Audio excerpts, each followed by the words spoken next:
Rini lan kanca-kancane sekelas rekreasi menyang WBL. WBL iku manggon ana ing Kabupaten Lamongan. Sadurunge budal Rini pamit marang bapak lan ibune. Ora lali Rini nyuwun donga pangestu Pak Wibawa lan Bu Dewi meling supaya Rini ngati-ati ing papan rekreasi, tansah nurut apa sing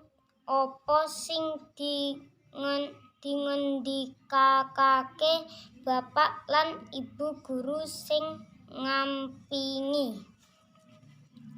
Jam 5 Rini lan rombongan wis budal tekan WBL. Watara jam 8 bocah-bocah seneng banget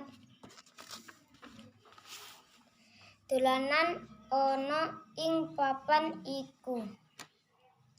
Akeh banget jenis dolanan kanggo bocah-bocah.